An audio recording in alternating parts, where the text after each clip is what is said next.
কেমন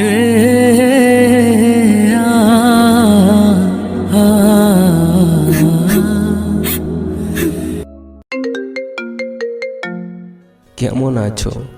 ভালো আছি। তুমি কেমন আছো? আমিও ভালো আছি। আর তুমি আমার পাশে থাকলে না, আমি সব সময় ভালো থাকি। ওরে আমার পাগলটারে, খুব ভালোবাসো আমায়, তাই না? হ্যাঁ, একটু অনেক বেশি ভালোবাসি। কারণ আমার কাছে পৃথিবীতে পাওয়া সবচেয়ে দামি মানুষটি না হচ্ছে তুমি।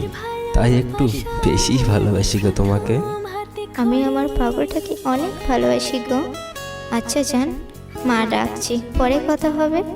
আচ্ছা ঠিক আছে, যাও। আমার পাগলিটা ফোন রাখার পরে আমিও ফোন রেখে না আমার কাজ করতে লাগলাম। কিন্তু সারাদিন পার হয়ে গেল, আমার পাগলিটা একটি বারও কল করলো না। ভাবলাম ও ব্যস্ত হয়ে গেছে, নিশ্চয়ই রাত্রে কল দেবে। কিন্তু আমার পাগলিটা না একটি বারও কল দেয়নি।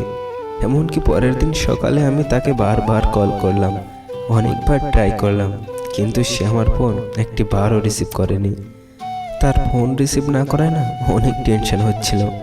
বারবার ট্রাই করছিলাম, হঠাৎ করে দেখি আমার পাগলিটা আমার নাম্বারটা না ব্ল্যাক লিস্টে রেখে দিয়েছে। পাগলিটার ফোনে আমার নাম্বারটা ব্ল্যাক লিস্ট দেখে না আমি তো অবাক হলাম রীতিমতো।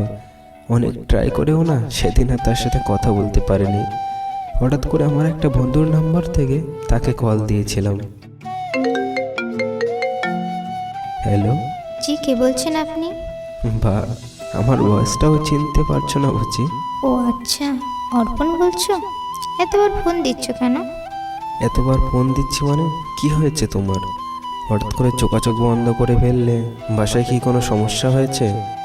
না, কোনো সমস্যা হয়নি, এমনি আমার ভালো লাগে না, তাই তোমার সাথে যোগাযোগ বন্ধ করে দিয়েছি। এটা কেমন কথা বলছো তুমি? ভুলে গেছো আমাদের ভালোবাসার কথা? দেখো অর্পণ, এত কিছুর উত্তর আমি তোমাকে দিতে পারবো না। আর হ্যাঁ, আমাদের মাঝে যা ছিল ভুলে যাও সব কিছু। আচ্ছা ঠিক আছে, সব কিছু তো তুমিই বললে, আমার আর কী বা বলার আছে? কারণ এক পক্ষ থেকে তো আর ভালোবাসা হয় না, তাই জোর করব না তোমায়। জোর করে বেঁধে রাখা যায়, কিন্তু না ভালোবাসা পাওয়া যায় না। আমার কথা শেষ করে আমি ফোনটা রেখে দিলাম। কিন্তু হঠাৎ করে তার এতটা চেঞ্জ আমি কেন জানি কিছুতেই মানতে পারছিলাম না। যে আমাকে এতটা ভালোবাসতো, যে আমার জন্য পাগল ছিল, সে কিভাবে এতটা পাল্টে গেল? এভাবে ভাবতে ভাবতেই না ঘুমিয়ে পড়লাম। ঘুম থেকে উঠে হঠাৎ করে তার কথাটা না কেন জানি ভীষণ মনে পড়ছিল। কিন্তু এত কিছুর পরে নিজের ভিতরে তার প্রতি একটা রাগ সৃষ্টি হয়ে গেছে। তাই নিজে থেকে আর ফোন করলাম না ওর কাছে। এমন করতে করতে অনেকটা দিন পার হয়ে গেল। তাকে এখনো আগের মতোই ভালোবাসি আমি, কিন্তু সে কি আমাকে মনে করে? এগুলো ভাবতে ভাবতেই না হঠাৎ অচেনা নাম্বার থেকে আমার ফোনে একটা ফোন আসলো।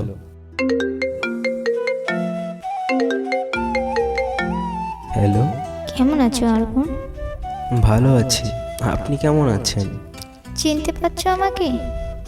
আমার ভালোবাসাটা তো আর আপনার ভালোবাসার মতো ছিল না যে ভয়েসটা শুনে চিনতে পারবো না। যাই হোক, বললেন না তো কেমন আছেন? ভালো ছিলাম না এতদিন, কিন্তু এখন ভালো আছি। ও আচ্ছা, হঠাৎ 6 মাস পরে আমার ফোনে কী কারণে ফোন দিলেন, কিছু কি বলবেন? কি আর বলবো তোমাকে, কিছু বলার মতো ঠিক সাহস পাচ্ছি না। এত ভাবতে হবে না, কি বলবেন বলেন। অর্পণ, আমি তোমার জীবনে আবার ফিরে আসতে চাই। আগের মতো তোমার ভালোবাসা নিয়ে ভালো থাকতে চাই। প্লিজ তুমি আমাকে ফিরে দিও না। আমি জানি আমাকে ছাড়া আপনি ভালো নেই, কারণ এই পৃথিবীতে সত্যিকারের ভালোবাসার না খুবই অভাব। কারণ আমার মতো করে আপনাকে কেউ না ভালোবাসতে পারেনি, তাই আমার কাছে ফিরে আসতে চান, তাই না? না অর্পণ, তেমন কিছু না। আমি জানি আমি তোমার সাথে অনেক অন্যায় করেছি। আমি আমার ভুল বুঝতে পেরেছি। আমাকে এগুলো বলে লজ্জা দিও না প্লিজ। ঠিক আছে, বললাম না আর কিছু, কারণ কিছু কথা না বলাটাই ভালো।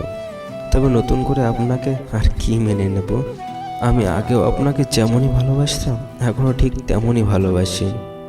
কিন্তু আমি আপনাকে এত ভালোবাসার পরেও না আপনি একবারও ভাবলেন না আপনাকে ছাড়া আমি কেমন করে থাকব। জানেন, প্রত্যেকটা মুহূর্তে প্রত্যেকটা সময় পাগলের মতো আমার মাঝে খুঁজেছি তোমাকে।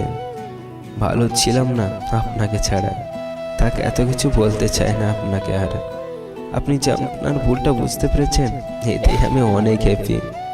আচ্ছা, এখন রাখছি, একটু ব্যস্ত আছি, পরে না হয় কথা হবে আবার। যেদিন তুমি আমার মনের মতো হয়ে যাবে, সেদিন তুমি আমায় তোমার মনের মতো পাবে।